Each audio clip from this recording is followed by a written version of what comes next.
Darwin का कहना था कि इस जमीन पर जिंदगी का आगाज यानी प्लांट्स और एनिमल्स का आगाज एक खुलिए यानी एक यूनिसेल्युलर ऑर्गेनिज्म की बेस से होता है। अगला लॉजिकल क्वेश्चन ये बनता है कि आखिर ये यूनिसेल्युलर ऑर्गेनिज्म कैसे वजूद में आया? क्या डार्विन ने ये सवाल किया? नहीं।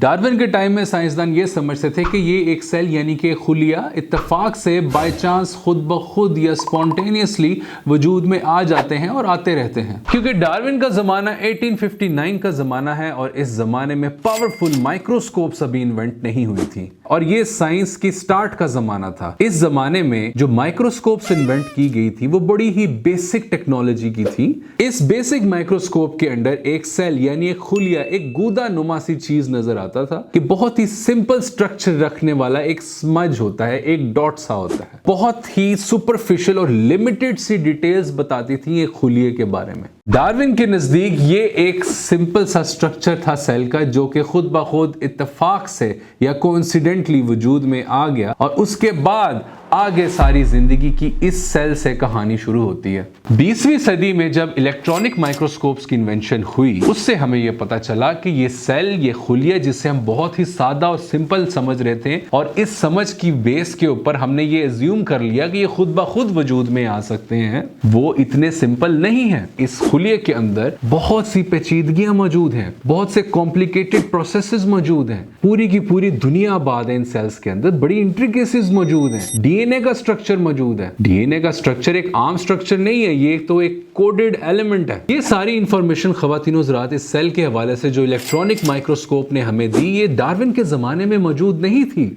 उसे तो सिर्फ एक सेल, एक आम सा स्ट्रक्चर लगता था, एक गूदा टाइप मटेरियल लगता था कि जो मिट्टी और पानी के मिलाप से इत्तेफाक से वजूद में आ गया। उस जमाने में एक आम राय ये पाई जाती थी कि जिंदगी यानी कि लाइफ खुद ब खुद वजूद में आती है। इसकी मिसाल उन कीड़ों से दी जाती है कि जैसे एक गोश्त के ऊपर खुद ब खुद कुछ अरसे के बाद कीड़े लग जाते हैं या उसके अंदर कीड़े नमूदार हो जाते हैं। फिर बाद में हमें ये पता चलता है कि ये वर्म्स या कीड़े खुद ब खुद यानी स्पॉन्टेनियसली वजूद में नहीं आए, बल्कि ये आंखों से ना नजर आने वाले उन चंद अंडों या लार्वों की सूरत में ये कीड़े मक्खियों के जिस्म से चिपक कर गोश्त के ऊपर रह गए और फिर गोश्त को अपनी खुराक इस्तेमाल करते हुए ये कीड़े बड़े हुए और हमें ऐसा इल्यूजन मिला कि ये कीड़े खुद ब खुद जन्म ले रहे हैं। हमेशा फितरत के अंदर हमें यही सबूत मिलता है कि जिंदगी ही जिंदगी को जन्म देती है, ना कि बेजान मादा या इनएनिमेट मैटर जिंदगी को जन्म दे। कभी किसी साइंसदान ने आज तक ये साबित नहीं किया कि बेजान मादे से कोई जिंदगी पैदा कर सके, या कोई सबूत ऐसा नहीं मिला फितरत के अंदर भी कि बेजान मादे से कोई जिंदगी पैदा होती हो। फ्रेंच माइक्रोबायोलॉजिस्ट लुइस पास्चर का भी यही कहना था कि कभी भी नॉन लिविंग मैटर एक लिविंग मैटर को तश्कील नहीं दे सकता। ये अजम्पशन कि जिंदगी स्पॉन्टेनियसली वजूद में आती है,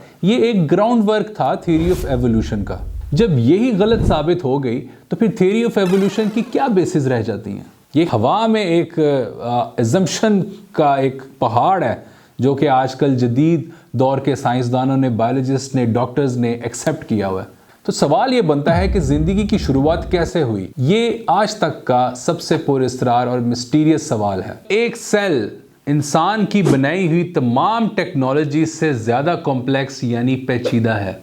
आज बड़ी बड़ी लेबोरेटरियों में एक सेल भी ऑर्गेनिक केमिकल्स के थ्रू नहीं बनाया जा सका। फिर एक सेल का वजूद में आना एक मौजज़ा या एक मिरेकल ही लगता है। तो एक सेल को बाय चांस पैदा होने के लिए जो कंडीशंस रिक्वायर्ड हैं वो क्वांटिटी में बहुत ज़्यादा है। मिसाल के तौर पे एक सेल को पैदा करने के लिए आपको मिलियंस ऑफ प्रोटीन्स चाहिए और हर एक प्रोटीन 500 मुख्तलिफ अमाइनो एसिड्स के कॉम्बिनेशन से मिलकर बनता है। तो ख़वातीन हज़रात, अगर हिसाब लगाया जाए कि एक सेल की बाय चांस वजूद में आने की प्रोबेबिलिटी या इम्कान कितना है, तो वो नंबर है 1/10⁻⁹ यानी कि 0 पॉइंट के बाद आप 949 सिफर और लगाएं और फिर 1 लगाएं। ये इतना छोटा नंबर है और मैथ्स के अंदर प्रैक्टिकली 1/10⁻50 को 0 कंसिडर किया जाता है कि ये नामुमकिन सा नंबर है, इतना छोटा नंबर नहीं हो सकता, इसलिए हम इसको 0 कंसिडर करते हैं। इतने छोटे इम्कान के बावजूद भी हम कैसे ये समझ सकते हैं कि एक सेल खुद ब खुद वजूद में आ गया। आज के दौर में इलेक्ट्रॉनिक माइक्रोस्कोप्स के थ्रू हमें ये पता चलता है कि सेल के अंदर सिर्फ प्रोटीन्स नहीं होते बल्कि और भी बहुत कुछ होता है, जैसे कि डीएनए। डीएनए एक कोड होता है जिसके अंदर उस स्पीशी की तमाम इंफॉर्मेशन मौजूद होती है, और अगर इस डीएनए को हम तहरीर करना चाहें या लिखना चाहें तो हमें 900 वॉल्यूम्स इंसाइक्लोपीडिया के दरकार होंगे, और हर एक वॉल्यूम 500 सफ़ों पर मुश्तमिल होगा, तब जाकर ये कोड जो है हम प्रिंट कर सकेंगे। ये इतना बड़ा कोड है। चलें फ़र्ज कर लें कि ये सेल किसी ना किसी तरीके से खुद ब खुद वजूद में आ गया है। अब इस सेल ने करना है आगे मल्टीप्लाई, यानी कि 1 से 2 होना है, 2 से 4 होना है, 4 से 8 होना है, एंड सो ऑन। ये किस तरीके से होता है? ये उस सेल के अंदर मौजूद डीएनए की रेप्लिकेशन से होता है, यानी कि वो डीएनए की एक कॉपी बनाई जाती है उस सेल के अंदर ही। ये डीएनए की रेप्लिकेशन कुछ खास किस्म के प्रोटीन्स से की जाती है जिनको हम एंजाइम्स कहते हैं, और इन एंजाइम्स की इंफॉर्मेशन खुद डीएनए के अंदर ही मौजूद होती है। ख़वातीन हज़रात, इसीलिए डीएनए फ्रॉम द स्क्रैच जन्म नहीं ले सकता, उसके लिए उसको वो चंद एंजाइम्स चाहिए। वो डीएनए होगा तो ही एंजाइम्स होंगे। जब डीएनए ही नहीं है तो डीएनए को बनाने के लिए जो एंजाइम्स चाहिए होते हैं वो कहां से आएंगे? मारो मुझे। नहीं यार, तू मार मुझे, आज मार दे। और भाई मार आज मुझे यार। सबसे इंपॉर्टेंट और क्रिटिकल पॉइंट्स जो कि डार्विनिज्म को रिजेक्ट करते हैं वो खुद डार्विनिज्म के ही एवोल्यूशनरी मैकेनिज्म्स हैं, जो एक्सप्लेन करते हैं कि एक स्पीशी दूसरी स्पीशी में जब इवॉल्व करती है उसके मैकेनिक्स क्या हैं। इनमें से एक मैकेनिज्म का नाम है नेचुरल सिलेक्शन, और इसी नाम की बुनियाद पर डार्विन ने अपनी किताब का नाम भी रखा जिसका नाम था the origin of species by means of natural selection. ख़वातीन हज़रात, डार्विनिस्ट ये बिलीव करते हैं कि नेचुरल सिलेक्शन के पास ये सलाहियत मौजूद है या ये ताकत मौजूद है कि वो एक मखलूक को दूसरी मखलूक में तब्दील कर सके। मैं आपको नेचुरल सिलेक्शन की एक सादी सी मिसाल समझाता हूँ। फ़र्ज़ करें कि एक जंगल के अंदर हिरनों का झुंड मौजूद है और उसको शिकार करने के लिए एक शेर भी मौजूद है। शेर जब शिकार करेगा इस झुंड का तो जो तेज़ रफ्तार हिरनें होंगी वो सरवाइव कर जाएंगी, यानी कि जो स्लो होंगी वो सरवाइव नहीं कर सकेंगी, और इसी को कहते हैं सर्वाइवल ऑफ द फिटेस्ट।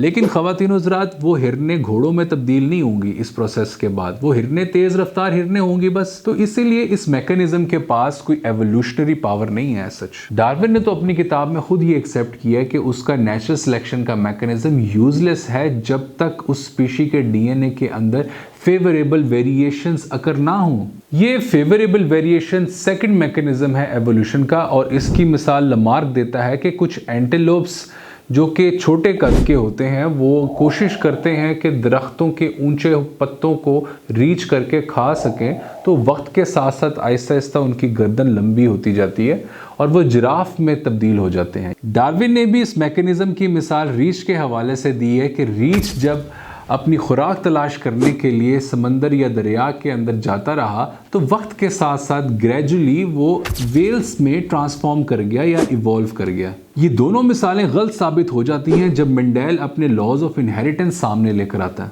ऐसे बिल्कुल नहीं होता कि एक स्पीशी दूसरी स्पीशी में कन्वर्ट कर जाए। कुछ लॉज मौजूद हैं इनहेरिटेंस के अंदर, जेनेटिक्स के अंदर। एक स्पीशी को कायम रखने के लिए ही वो जीन्स मौजूद हैं और वो उससे आगे पीछे नहीं होंगे। हल्के फुल्के माइक्रो एवोल्यूशंस हो सकती हैं, लेकिन मैक्रो एवोल्यूशंस, डिसरप्ट चेंजेस, ये लॉज ऑफ इनहेरिटेंस के टोटली अगेंस्ट है। ये कानून मौजूद है फितरत के अंदर, लॉ ऑफ इनहेरिटेंस मौजूद है कि एक स्पीशी दूसरी स्पीशी में कन्वर्ट नहीं हो सकती, क्योंकि कानून मौजूद है उसका। इस चीज़ को प्रोहिबिट करता है ये कानून।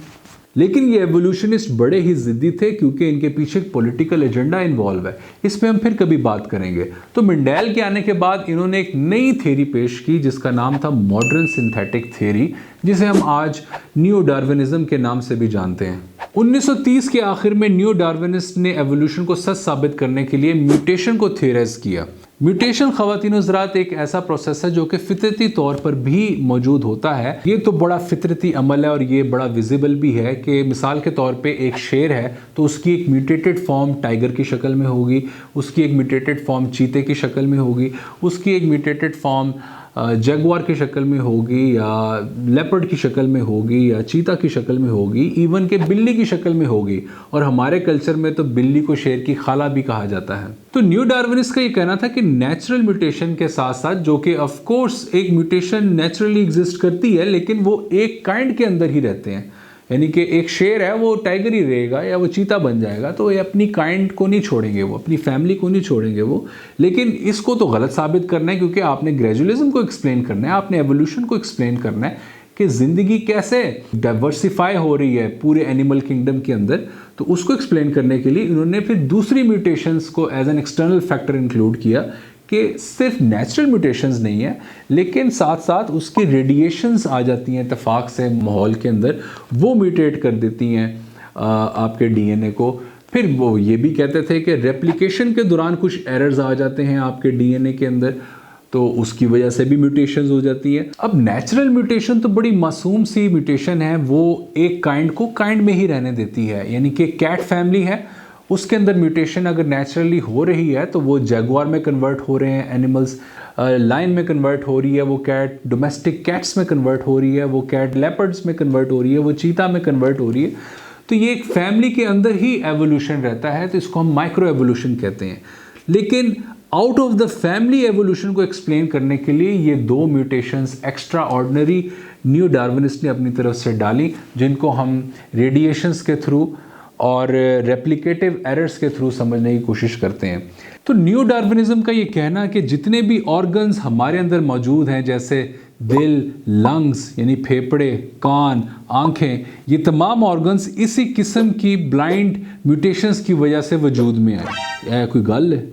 डीएनए चूंकि बहुत ही कॉम्प्लेक्स मॉलिक्यूल है, तो उसके अंदर अगर आप कोई चेंजेस करते हैं तो वो कभी भी उस लिविंग बीइंग की डेवलपमेंट में हेल्प नहीं करेंगी, बल्कि उसे नुकसान पहुंचाती हैं। ये रैंडम म्यूटेशंस हमेशा एक स्पीशी को डिसफिगर्ड, डिजीज्ड और डिसफंक्शनल बनाती हैं। बहुत से साइंसदानों ने बड़ी कोशिश की, अटेम्प्ट्स किए कि किसी तरीके से रैंडम म्यूटेशंस के थ्रू एक नई स्पीशी को हम जन्म दे सके, लेकिन जब भी वो इस तरह के तजर्बात करते थे तो रिजल्ट में पुरानी ही स्पीशी डिसफिगर्ड या डिसफंक्शनल फॉर्म में सामने आती थी। ख़वातीन व हज़रात, सच ज़्यादा देर तक छुपा नहीं रह सकता। वक्त के साथ साथ डार्विन की ये थियोरी इंतहाई डाइल्यूट होती जा रही है और अब वक्त बहुत करीब है कि हम बायोलॉजी या मिस्ट्री ऑफ लाइफ को एक नए एंगल से, नए पर्सपेक्टिव से या एक नए फ्रेमवर्क में देखने की कोशिश करें, जो कि क्रिएशनिज्म का फ्रेमवर्क है। डार्विन की ये थियोरी वक्त के साथ साथ बहुत डाइल्यूट होती जा रही है। इसकी जो रोबस्टनेस है, इसका स्ट्रक्चर कोलैप्स करता जा रहा है। हम बायोलॉजी को या एग्जिस्टेंस ऑफ लाइफ को, ये जो mystery of existence of life है, इसको एक स्पिरिचुअल पर्सपेक्टिव से परसीव करें। इसका फ्रेमवर्क हम क्रिएशनिस्ट पर्सपेक्टिव में डालकर इसको हम समझने की कोशिश करें। अगर इस वीडियो ने आपकी कॉन्शियस में ज़रा सी भी वैल्यू ऐड की है तो आप काइंडली इस चैनल को ज़रूर सब्सक्राइब करें, ताकि हमारे चैनल को मोटिवेशन मिल सके कि इस तरह की कंट्रोवर्शियल और इंटरेस्टिंग और इन्फॉर्मेटिव टॉपिक्स की वीडियोस आप तक और पहुंचाएं।